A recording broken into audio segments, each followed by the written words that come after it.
Bueno, buenas noches, buenas tardes, perdón. Bueno, mi ponencia tiene que ver, mi trabajo, respecto a la abstracción en los títulos valores, que como todos sabrán, en materia de lo que son los títulos valores en sí mismos, implica esta abstracción no tomar en cuenta cuál es el origen, la relación causal o el documento, el negocio que dio origen al nacimiento de dicho título valor. Sin embargo, estamos en una mesa que tiene que ver con temas concursales y justamente lo que voy a tratar es cómo esa abstracción es dejada de lado, este principio general que rige en materia de títulos valores, cómo es dejado de lado en materia concursal. Y algunas cuestiones que son controversiales, por lo menos en el régimen jurídico uruguayo, respecto a estos títulos valores. Entonces, lo primero, ¿por qué la abstracción se toma en materia de títulos valores y no en materia concursal? Bueno, para empezar, respecto a los títulos valores en sí mismos, la abstracción está consagrada a los efectos de facilitar el comercio, a los efectos de facilitar la circulación de los títulos valores. En cambio, uno dice, pero ¿y por qué en materia concursal la abstracción es dejada de lado? Bueno, justamente el legislador lo que buscó fue transparentar los créditos y evitar los fraudes concursales. Igual vamos a ver ahora que algunos fraudes podrían todavía ser amparados mediante algunas modalidades. El artículo 95 de la ley concursal uruguaya, la 18.387, establece que en todo proceso concursal, cuando un acreedor pretende acreditar, presentar su calidad de acreedor con un título valor, tiene que indicar, dice así la palabra, indicar la causa. Al principio, cuando nuestra ley entró en vigencia, los primeros procesos concursales bajo este nuevo régimen, lo que hacían los acreedores era sencillamente en sus escritos dirigidos al síndico o al interventor, decir simplemente de dónde venía el crédito y punto, no lo indicaban, como dice la palabra en forma textual. Luego, ya al poco tiempo, empezaron a decir los síndicos e interventores, no, indicar significa probar la causa. Por lo tanto, tienen que acreditar cuál es el documento que hizo nacer el nacimiento de ese título valor. Yo sé que con respecto al cuestionamiento de probar la causa, en Argentina han pasado por un proceso en el cual a nosotros todavía nos está costando. Empezaron, por supuesto, con un proceso en el cual era una postura muy radical, o postura realmente tomando en cuenta lo que decía la ley, donde había que probarlo efectivamente la causa de ese título valor. Luego, a través de sucesivas sentencias, analizando la jurisprudencia argentina, he visto que esa posición se ha flexibilizado, se ha aligerado, donde, sobre todo estuve leyendo unos trabajos también de Junget Vaz y de Carlos Molina, en el cual ellos argumentaban algo así como que cuando se carezca de título justificativo que demuestre la causa, basta con formular una explicación detallada de los hechos y ofrecer otras pruebas que sean admisibles. Y eso, obviamente, en materia de jurisprudencia argentina ha permitido una flexibilización tremenda, donde con buenos argumentos y con otro tipo de pruebas podría llegar a demostrarse la causa del título valor. ¿Cuál fue el negocio jurídico que le dio origen? Sobre todo cuando estamos hablando de los prestamistas y la circulación de títulos valores, esa famosa calecita que se llama. Uruguay no. Está bien, tenemos una ley que es bastante más reciente y en Uruguay sigue la postura estricta, pero cada vez más estricta, donde los síndicos exigen a rajatabla la prueba de la causa.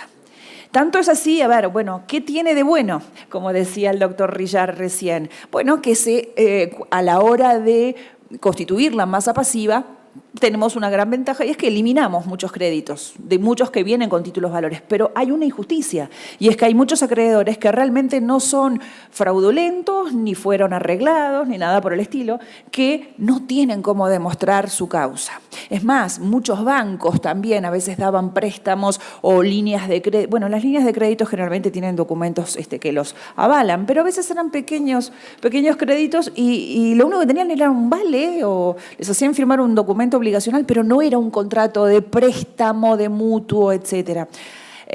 Muchos prestamistas particulares también no lo hacían. Entonces, con respecto al tema de los medios de prueba, esto ya empezó a configurar un problema, sobre todo a acreedores legítimos, acreedores que realmente tenían un verdadero crédito. un verdadero crédito contra, contra el deudor concursado. Bueno, con respecto a los aspectos controversiales, además de los medios de prueba, tenemos otra de las situaciones. ¿Qué sucede cuando este documento, este título valor, comienza a circular? Si no ha circulado el primer tenedor, que es el original, por supuesto que ahí puede demostrar la causa por la cuál fue el vínculo, cuál fue el negocio jurídico que lo vinculó al deudor concursado. Gran tema. ¿Y qué sucede cuando empieza a circular? ¿Qué sucede cuando ese título valor, ese cheque, ese vale ha empezado a ser endosado sucesivamente? Y viene hoy día un acreedor posterior, uno de los últimos endosatarios. ¿Qué tiene que probar? ¿Cuál es la causa que tiene que probar? La causa es el negocio jurídico que vinculó a este endosatario con quien le endosó el documento, con el último, ¿no? Ese negocio jurídico que vinculó a los últimos dos. O en realidad la causa significa demostrar el por qué el deudor concursado, el primero, el original, el librador de ese título de valor, fue el que, cuál fue la causa por la cual él libró ese título de valor. Bueno, frente a estas dos posturas tenemos que decir, bueno, si el último endosatario tiene que entrar a probar la causa de los respectivos endosos, es una prueba diabólica, es un problemón realmente para el último tenedor del documento que ha circulado. ¿Cuál sería entonces lo entendible? Bueno, que pruebe el último, el acreedor que presente la causa por la cual él adquirió el título valor, el último. Y las anteriores no importarían. Pero entonces, ahora ahí hablando un poco del tema de cuando Moro el primer día habló sobre los abusos en materia concursal, ahí se puede llegar a dar también un abuso. ¿Qué tal si el librador de un cheque o de un vale se lo da al hermano, a un amigo, y ese justamente para evitar que lo cataloguen justamente como un acreedor subordinado, lo empieza a endosar y en determinado momento, es más, capaz que puede ser un documento, nosotros por lo menos, puede ser el portador, perdón, no figura quién es el beneficiario. Y cuando viene el último tenedor, prueba él cómo adquirió, por qué adquirió el título valor, perfecto, pero resulta que atrás puede haber un fraude, en el medio, en la historial anterior. No te miro a ti, perdón, no sos tú. No, pero lo que quiero decir es que podría quedar involucrado frente a probar exclusivamente el último tenedor, la causa del último, podría estar involucrando a los anteriores. Perdón, porque yo quiero... Bueno, voy a poner para este otro lado. No, porque hago señalizar a los anteriores, a los fraudulentos y los señalo a él. Bueno. No. Bueno, entonces, ay, qué horror. Entonces, uno de los temas que justamente planteo es, no sería demasiado, por supuesto, probar la causa en los casos anteriores, en los sesionarios anteriores, es bastante diabólico, pero quizás en alguna situación, no sé si no sería conveniente justamente para evitar algunos posibles fraudes en materia concursal. Ese es un primer aspecto. Otro de los grandes problemas que se puede dar, ¿con qué lo pruebo? ¿Cuáles son los medios de prueba alternativos? Porque, a ver, si bien el sujeto, como yo les dije al empezar hoy, puede ser que el acreedor no tenga el documento obligacional que dio origen al nacimiento del título valor, porque nunca lo constituyeron, porque nunca lo crearon, como también puede ser que se le haya perdido. Porque puede ser perfectamente que se le haya extraviado el documento, se lo hayan robado, etc. Bueno, en esos casos se ha admitido en algunas sentencias, en Uruguay, bueno, en Argentina sí lo existe, pero se ha admitido en algunos casos que se pueda dar, por ejemplo, tenemos una sentencia del 2014 que nuestra doctora y colega comercialista, doctora Teresita Rodríguez Mascardi, que ella pertenecía al juzgado concursal, ella decía que, bueno, que lo que más importaba en el concurso es saber por qué se obligó cambiariamente el concursado, ya sea como obligado principal directo o de regreso, y lo que se exige al acreedor insinuante es indicar por qué y de quién obtuvo el título y facilitar además la labor indagatoria del síndico o interventor designado. Entonces ya ella dio la pauta de que podría admitirse la posibilidad de empezar a flexibilizar la prueba de la causa. De todas maneras, los síndicos e interventores no tienen demasiadas ganas de andar investigando.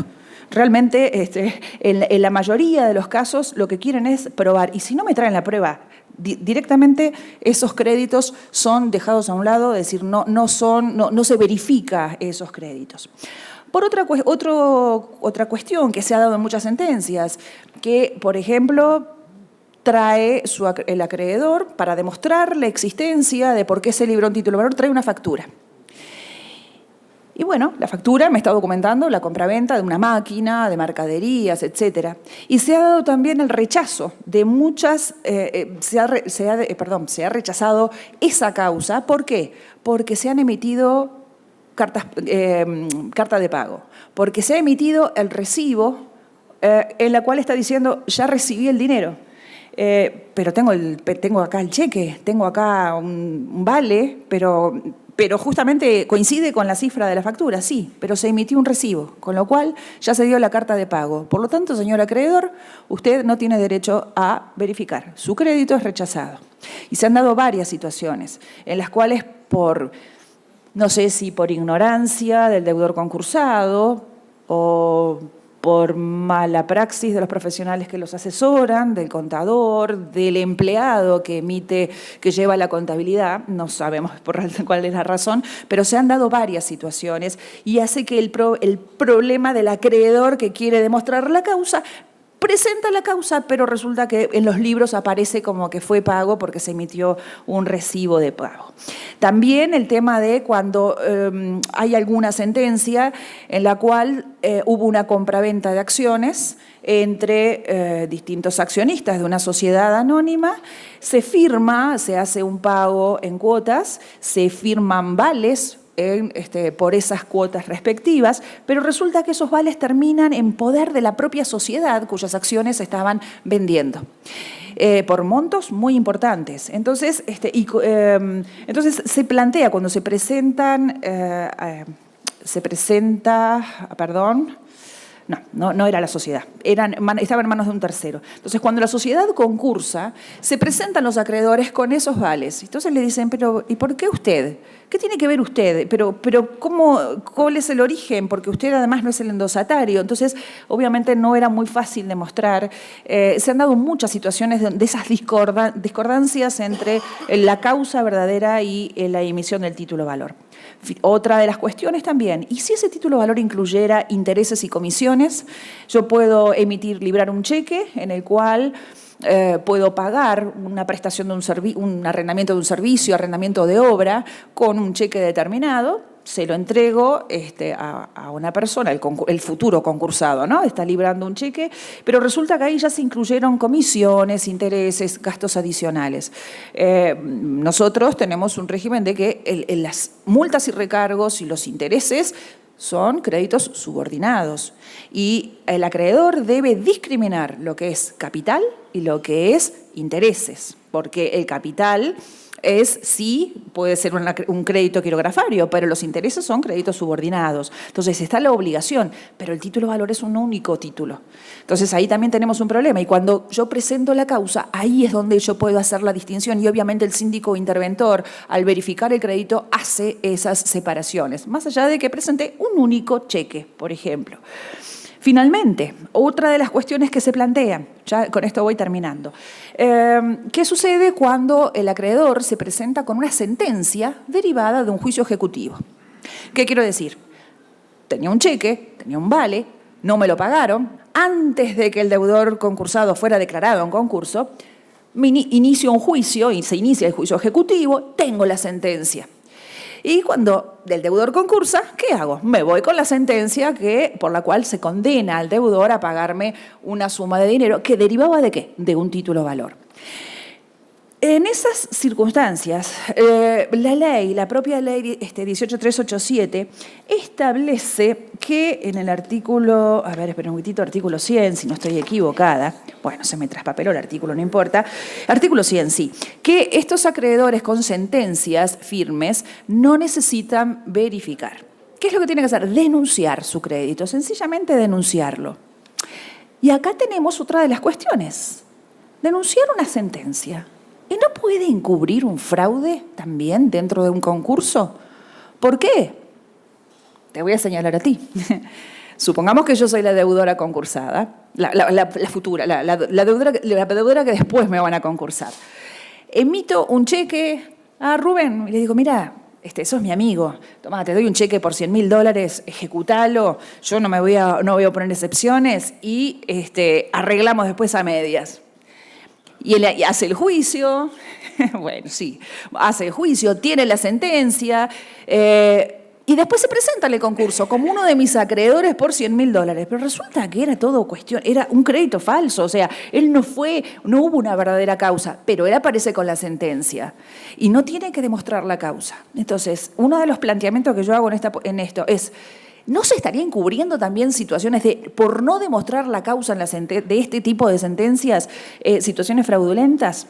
Y lo interesante es que este año apareció un caso donde se impugnó justamente una verificación de créditos porque se presentaba un acreedor a verificar con una sentencia y lo que le decía el síndico es, la sentencia en realidad lo que me está dando es, la sentencia está firme, pero no me sirve porque en realidad no hace cosa juzgada material. No hubo un juicio de conocimiento. No hubo juicio ordinario posterior. Si lo hubiera habido, juicio ordinario posterior, ese era aquel en el cual el propio deudor puede presentar todas las defensas que no pudo presentar en el juicio ejecutivo que tiene excepciones muy abreviadas. Entonces, el planteamiento es, en esos casos donde no hay cosa juzgada material, sino que es formal, en esos casos debería de presentarse cuál fue la causa que originó el libramiento de ese título valor y por el cual se realizó ese juicio ejecutivo. Y realmente hasta ahora nunca se había dado, pero tenemos un caso, no sé en estos últimos días, pero no se presentaba y en este caso hubo una verificación en la cual se impugnó a raíz de esa situación. Entonces, este trabajo que había presentado era cómo a través de la presentación de títulos valores en los concursos puede llegar, y a raíz del tema de acreditar la causa, podrían llegar a darse situaciones de fraude concursal. Eso es todo.